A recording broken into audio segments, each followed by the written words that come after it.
About a week and a half ago, I had the good fortune of working on a project that I hope many of you who are here with us today at Fifth Third Arena and watching on the internet had the opportunity to see.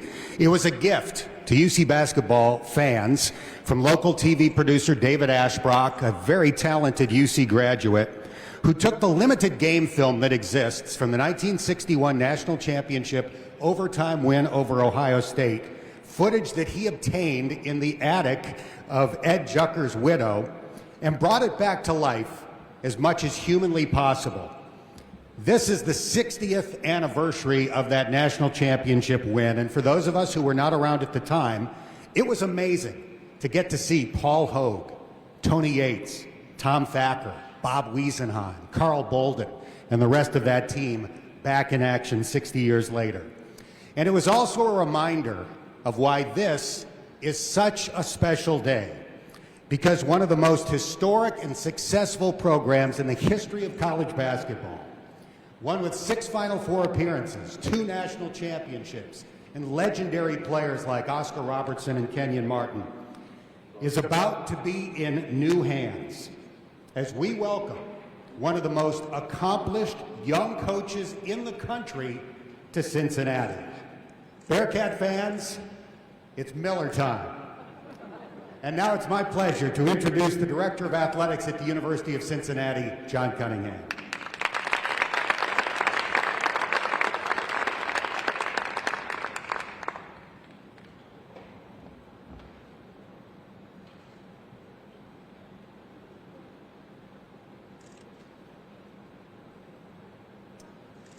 This is an exciting day for Bearcat Athletics. I am pleased to be introducing Wes Miller as our new men's basketball coach. But first, let me take a minute to thank a few people that were instrumental during our search process. Senior staff members Nick Bowes and Anthony DeFino for their assistance, President Pinto, the UC Board of Trustees for their continuing support, Tim Morris, Rodney Crawford for their work with the basketball team during this transition, our support staff and our external team that helped put this event together, promote and introduce a new coach. I also want to commend our young men on the men's basketball team for their maturity and their patience during this process. Please let me also recognize a very difficult situation and time for Jeremiah Davenport and his family with the loss of Darren Davenport, his father and a patriarch of Cincinnati area basketball. As I told the team in a Zoom call last week, basketball is important, but it's not nearly as important as your family and your support system. I am proud of our team for surrounding Jeremiah and his family with love and support. I'm proud of our fan base for supporting Jeremiah through this difficult time, through their donations to our fundraising campaign, and through words of kindness and support. That's the Bearcat way. During the past few days, I have heard from many loyal Bearcats about the important role that a Cincinnati men's basketball coach plays in this community. There were a few common themes and messages through these discussions. The Bearcat fan base wants to be great. They want us to have a team that will play the game with toughness, grit, and grow together and win championships and be on that national stage. They want us to help develop young men that will give back to the University of Cincinnati and that will then go on and give back to the communities that they live in and that they work in and that they raise their families in.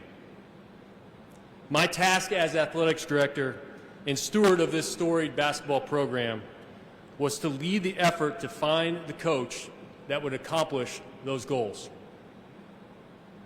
We have found that coach in Wes Miller.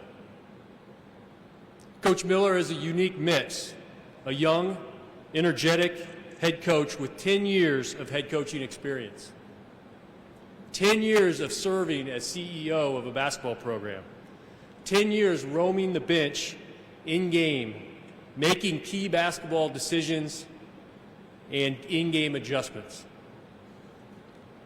But even more so, Coach Miller has led his team to a lot of hard-fought victories, and that experience matters greatly. Now he looks to continue those winning ways at the University of Cincinnati, and he will do it in a way that will connect with young people. As I spoke to those that I trust in this industry about Coach Miller during this search, common themes emerged. He's smart, he's competitive, he's dedicated to his team, and he's going to do it the right way. His passion for the game of basketball and the profession of coaching basketball jumps out at you, and it pulls you in. With Wes Miller at the helm, we will fulfill our mission, connecting our community, enhancing our university, and changing the lives of student athletes. Bearcats, please welcome our new men's basketball coach, Wes Miller.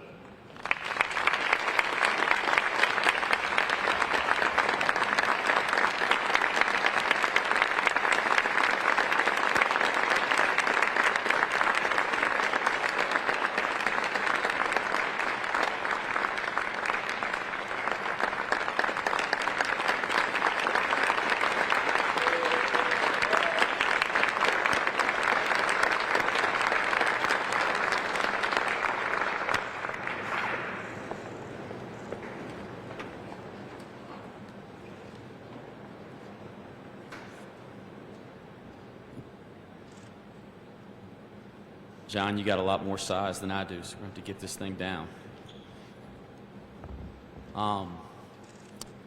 First off, I am fired up to be the head basketball coach in Cincinnati. Fired up. Since I can remember, I've always wanted to be a college basketball coach. I've dreamed about it my entire life. But I've also dreamed about being a college basketball coach somewhere where there was history, there was tradition, there was pride, where you could compete at the highest possible level of college basketball to cut down nets and hang banners. And Cincinnati is that kind of place. I felt like when the job came open that this is the type of place that would move me, that would make me feel it on the inside. And when I walked into this arena for the first time a couple nights ago in my interview, and I looked at this place and I thought about it being full, and I looked up into the rafters at the banners that are hanging and the success that's been here, I felt it. I'm thrilled to be a Bearcat, and I'm thrilled about the future of Cincinnati basketball. Before I get started, I want to say a couple thank yous. I wouldn't be here today without the leadership that put me in this position. President Pinto, I felt like my values would align with Cincinnati when the opportunity became available, and after sitting with you and speaking with you, I have conviction in that. I believe. John Cunningham, our athletic director, the same thing.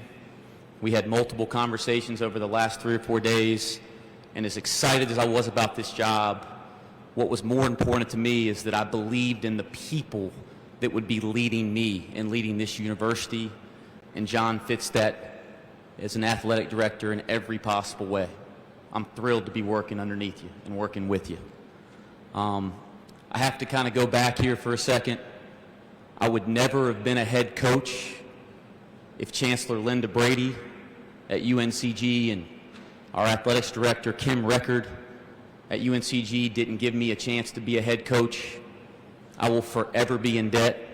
Frank Gilliam came as a chancellor 5 years later and allowed me to continue to be the head coach and help push our program forward. I am forever in debt. I am proud, deeply proud, of what we built at UNCG over the last 10 years. It's been difficult, every single day, grinded out work. We were not in a good place when we started, and I am proud that we built something there over 10 years that was sustainable. As great as this place is, it was not easy to leave. And the reason that it wasn't easy to leave was because of the people. So to my former players, I love you guys. I wouldn't be standing up here without you guys. You will always be my guys, and I expect you to show up to Cincinnati in Bearcat gear and feel a part of what we're doing here moving forward. Got a couple other people I'd like to thank. I have a tremendous family. Now I'm single and I don't have any children, so I plan on being married to this program and married to this university. But I do have a tremendous family. My parents, Ken and Susan. I'm one of 5 siblings, the oldest of 5. So Cincinnati has inherited the Miller family, and we have a bunch of new Bearcats now. I've had tremendous mentors in my coaching career.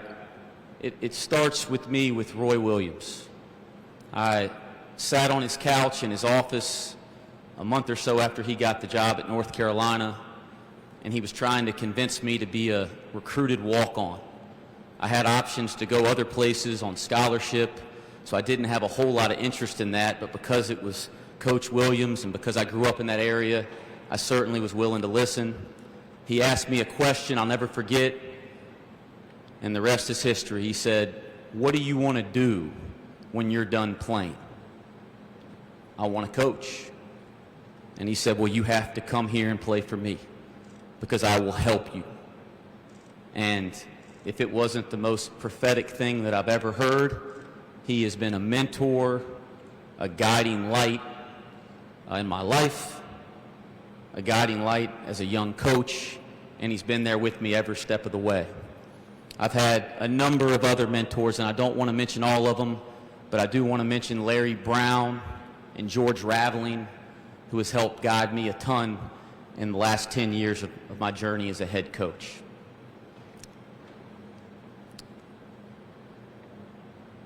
Guys, Cincinnati basketball is special. But I want to make sure that this is really clear. This program, it's always been this way with me, and it will continue. This program will be about the players first.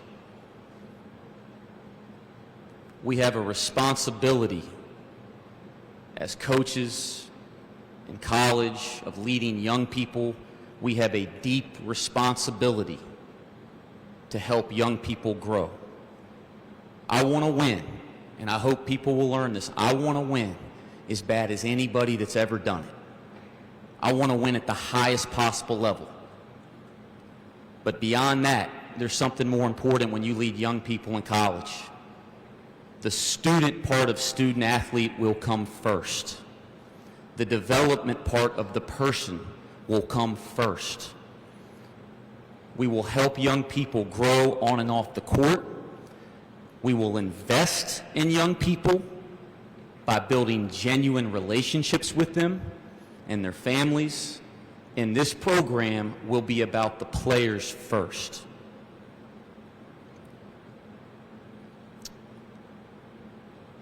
As I looked at Cincinnati basketball from a distance, I've always felt that it was about grit, that it was about toughness, that it was about competitiveness, that it was about playing with a chip on your shoulder, proving that you belonged with the greatest programs in college basketball. Dan mentioned it when he talked earlier. I got goosebumps. One of the greatest programs in the history of college basketball. But I think there's a fundamental identity to being a Cincinnati Bearcat. I'm not going to say I completely understand it after 24 hours, but I feel it, and I've always felt that from a distance. What I'm here to tell you guys today is that I align with that identity. I align with what I believe it means to be a part of this university, a part of this community, and a part of this program. I have those same values.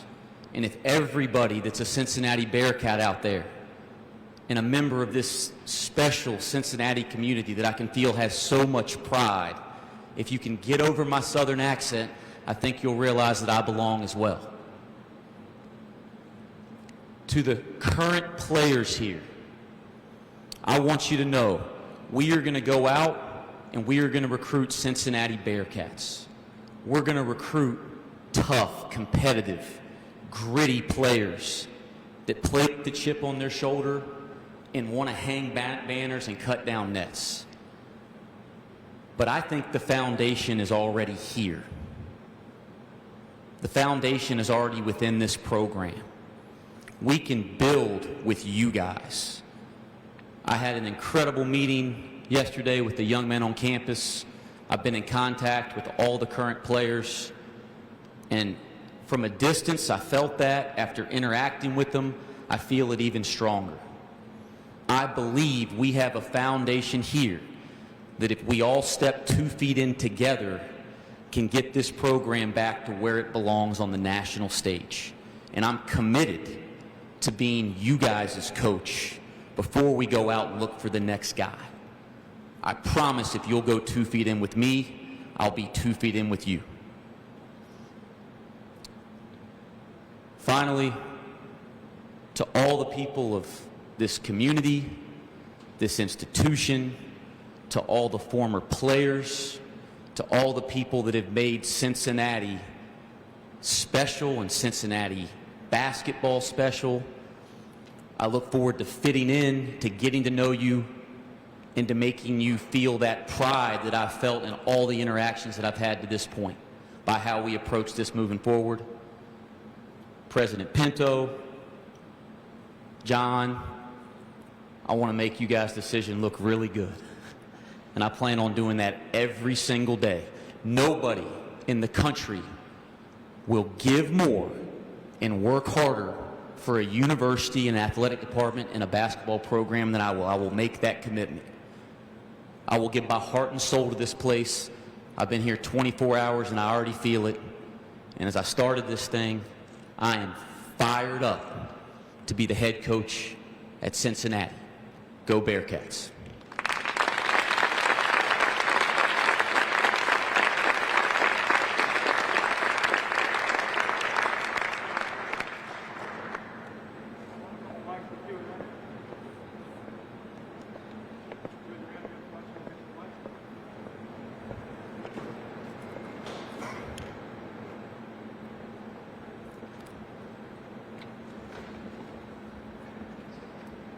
Hey, Wes, can you take us through how this process started with you getting connected to the Cincinnati program and the John Wilson Bunch, how you became interested, or did they reach out? Well, when the job came open, I was hoping to hear. In fact, I had my phone on me, attached to me all day. I believe it was last Friday. And I got a text message from John, and I asked him this when we met in person for the first time. I said I was trying to set a record for how quickly you could respond. And I fired back immediately. I'll never forget where I was. I was in a car. I was going to dinner with some of my college teammates. And I was holding the phone when it came through, and I texted immediately, and that's how it began. After that, we had a couple conversations. We had a conversation Saturday night over the phone that was within an hour, more of an introductory phone call. We Zoomed and got into some in much more depth Sunday, and was able to get up here to campus in the following days. And I was really appreciative of how discreet this process was handled. That was really important to me because I didn't want to take our program through something if it wasn't going to work out. And I think that made me feel, before even getting to know John and President Pinto, that I was working with people that have the same values and character that I want to operate with every day. So the way the process is handled was first class.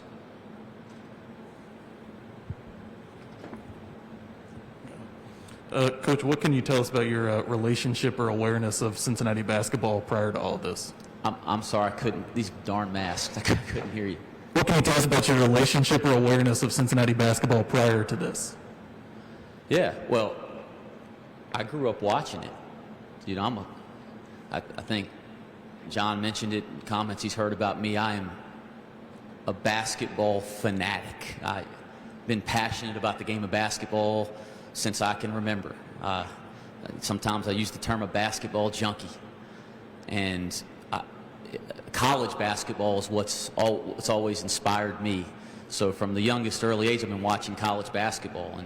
And, you know, like so many Bearcat fans, I grew up watching Kenyon Martin, DeMar Johnson.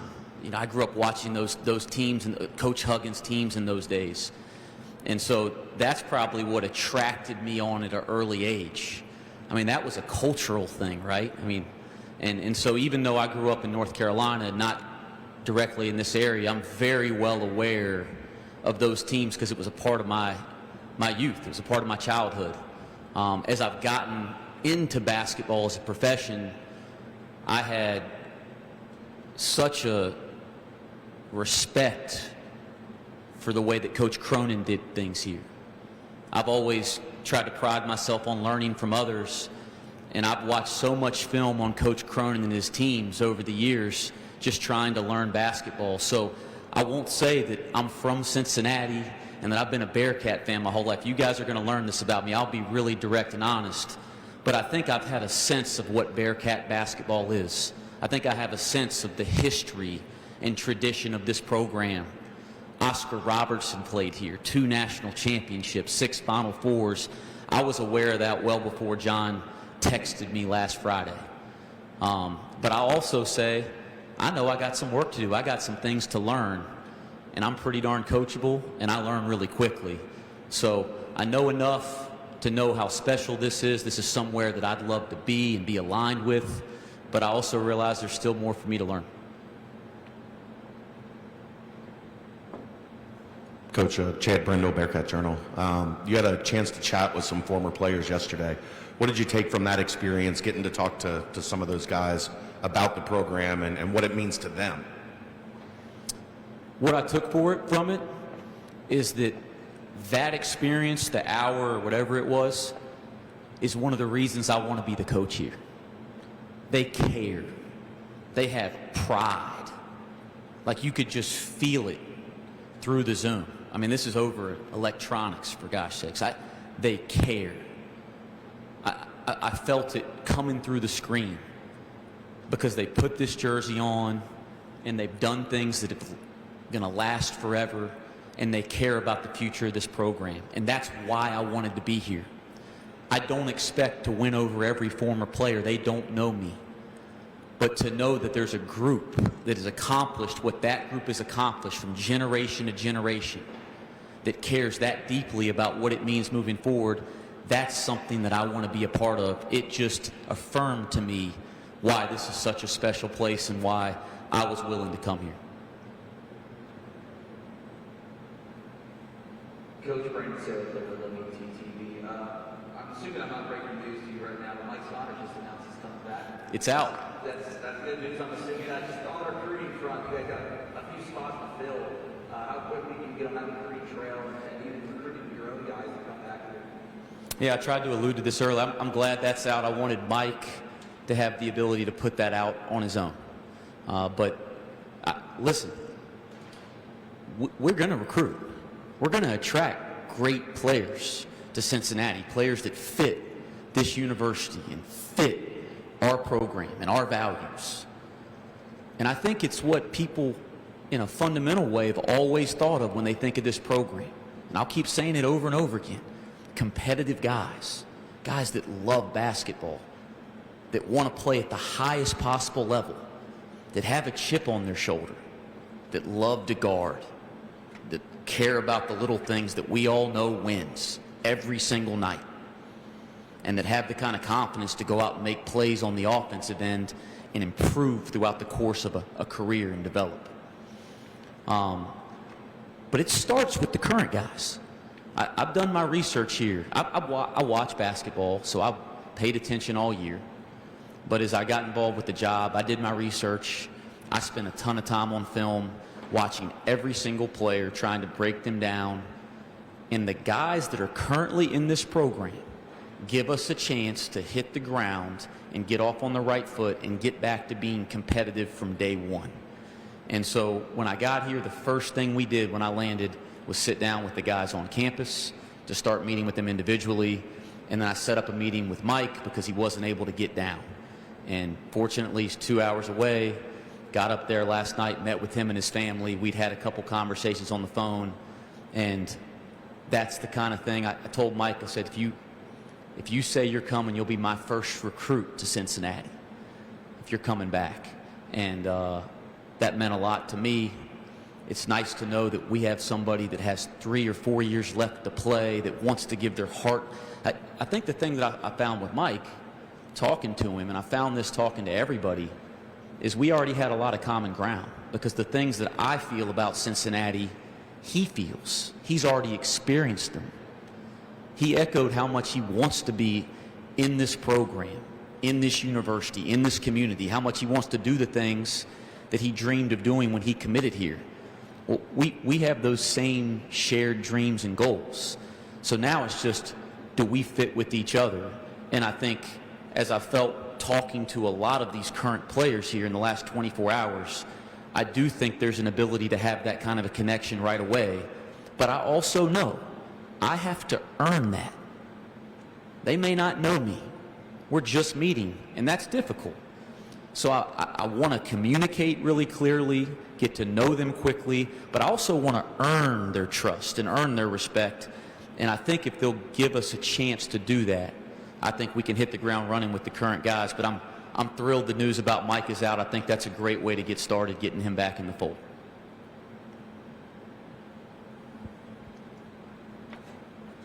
In terms of on the court, what can we expect coaching philosophy, style of play? Well, it's going to start defensively. I think, again, why Cincinnati? That question's been asked to me a lot. Well, what Cincinnati has meant over generations here in this program, Cincinnati basketball's been about, is what we've been about the last 10 years. And shoot, what I was about when I played. I mean, I'll tell the guys this, and I'll tell recruits this all the time. Nobody's going to look at me and even believe I played. And I wasn't any darn good. But I was tough.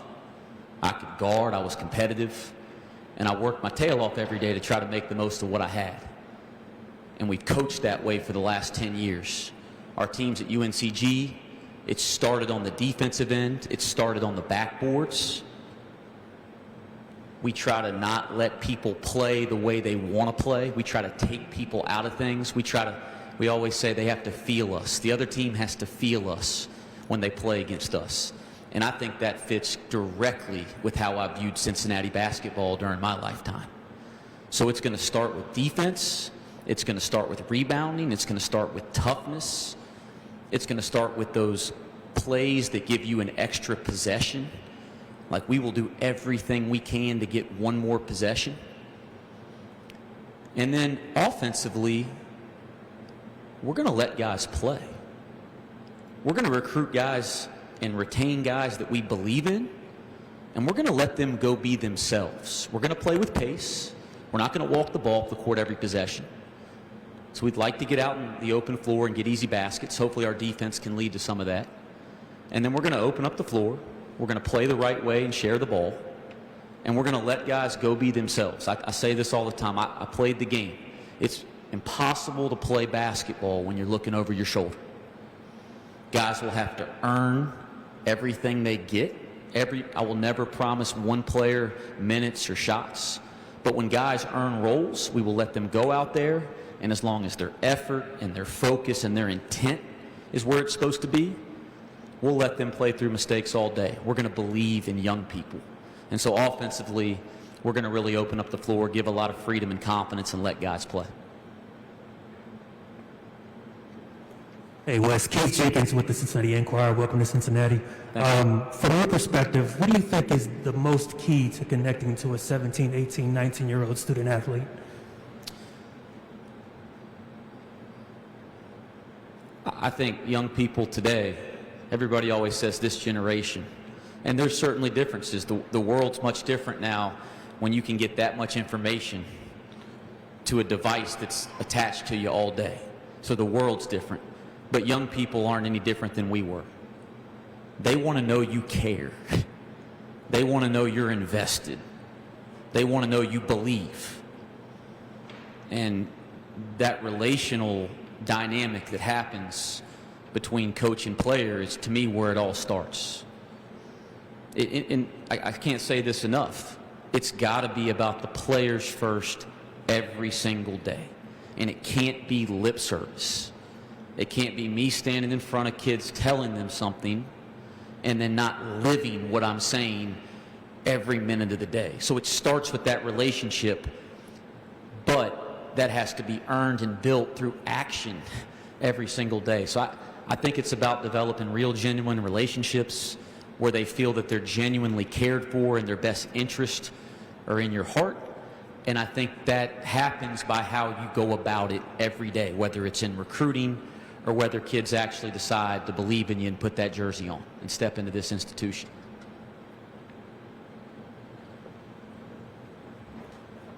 Coach, how much do you know so far about the American Conference and the league that you're going to be trying to win championships in? I know Houston just played in the Final Four. I know that. And I've dreamed my whole life about being a coach of a team that was the last team standing, that was watching one shining moment sitting on the stage. And I've done it before as a player. So if Houston just made it to the Final Four, why can't that dream be reality at Cincinnati? But in terms of the league, again, if I'm not coaching basketball in some fashion, I'm watching basketball. So I'm very well aware of the league. I have a lot of respect for the league. I think it's one of the premier leagues in America. It's a league where you're going to have multiple teams in the NCAA tournament. You know, some people have always talked about college basketball jobs in terms of Power 5 or Power 6, whatever it may be. I know that might refer to certain aspects of football or whatever. This is a big-time basketball program. I don't care what league we're in. This is one of the greatest programs in the history of college basketball. So you can put any type of title on leagues and all that kind of stuff. I think this league has programs that are compete at the highest level, and I think Cincinnati basketball is as big time as you can get in college basketball. So I have a ton of respect for the league. I know a lot of the coaches in the league. I've watched a lot of the coaches in the league, and I know it's a really competitive league.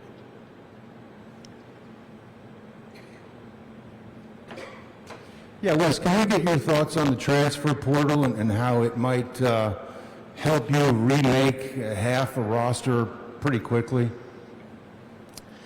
Yeah, I think we're all as coaches adjusting to a new era in college basketball. One of the things that I was extremely proud of is that I just coached a team that went to the NCAA tournament, won our conference tournament, and advanced to the NCAA tournament. And we had one young man who was the player of the year in our league. You know, he's going to go pro. He's going to graduate and try to get drafted, and I believe that's realistic for him. But after that, everybody else is coming back, and we didn't have one player from that team in the transfer portal. I think that might have changed since the news broke here in the last 24 hours. And I'm telling you that because I think that if you can build the right culture day to day, the right relationships day to day with the people you're coaching, I don't think you have to rebuild a roster every year. We want to coach kids that are invested in Cincinnati basketball, that want to be here year after year after year. And what I've found is when you have kids that have been in your program and truly understand the essence of your program for 2, 3, 4 years and have grown in your program, that's a really powerful thing, whether it's their personal development or the cohesion you have as a unit. So even though we're in the era of the transfer portal, we want kids that want to be here for multiple years. And we're going to work hard to have that kind of continuity and get to a point that we have not just continuity, but continuity with experience in our program. The transfer portal certainly now is a tool, and we will use that tool like we use every single opportunity that we have in recruiting. I do believe that people think, well, now recruiting will just be free agency in the spring, and there will be some of that type of dynamic throughout college basketball. We're seeing that now, but I think grassroots recruiting becomes even more important. Knowing young people and knowing the people around them becomes even more important for retention, and then it becomes even more important when you do have to make quick decisions through the transfer portal and recruiting in the spring. You want to make sure you had those relationships years ago when those young people were in high school. So I do think it's shifted the landscape of college basketball, and I think we have a plan for how we'll deal with that.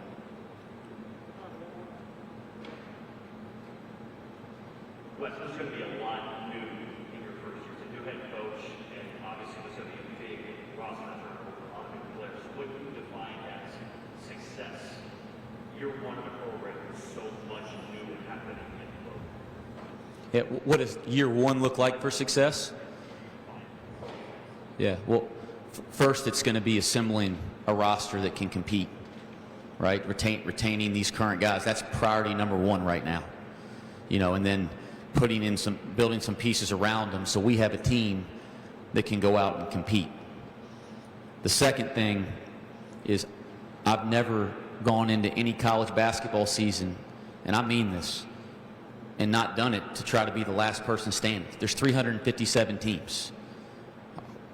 I want to be the last team standing every single year. That's going to always be my dream. And there's process to get to that point, right? You got to do well in your non-conference play. You got to do well in your conference play. You got to advance. There's a process to that. I understand that. But if that's not your goal when the ball goes up, what the heck are we doing here? But year one, if we're talking about results, that means competing to win the American Conference. That means having a group that can compete to win the American Conference. But I don't think you'll hear me stand up here and talk about a ton of results. In the 10 years I've been a head coach, we don't talk about it. We have goals and dreams, and we always talk about it this way. We're going to work really, really small and dream really, really big. And so every day it's going to be about growth today, buy-in today. What can we possibly do to maximize what's in front of us right now and today? We can't control all the results. We can't control all the circumstances. So year one looks like getting a group of guys together, getting a staff together that's bought into a one day at a time growth mentality. And I really believe if we have guys with the right values that'll embrace that type of approach, we can run out of that tunnel, which I can't wait to see with this thing full. And we can play basketball in a way that gives the people of this community, the fans of Bearcat basketball, pride. That'll be the first step to having some level of success. And then I believe when you start doing that, results really follow. But I'm a big dreamer, but I'm a work small type of guy, and that's what it's going to be about every day.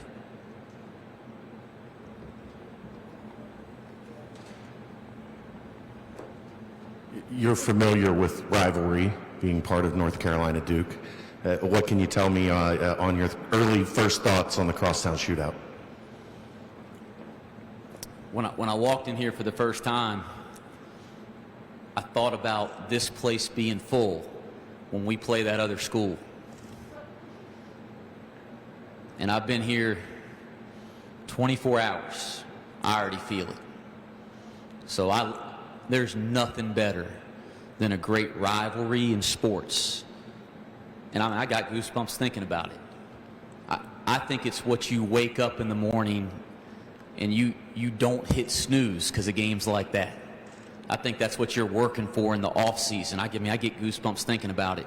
It's easy for me to dislike a rival, and I don't mean that personally towards anybody, but I can feel it already, and we want to kick Xavier's behind. Okay.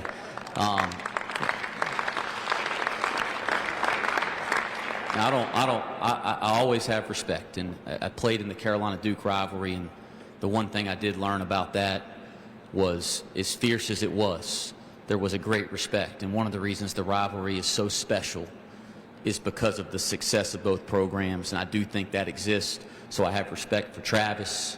I have respect for the program down the road here, but make no mistake about it, we want to beat Xavier, and that'll be a big part of what we talk about as a team all offseason.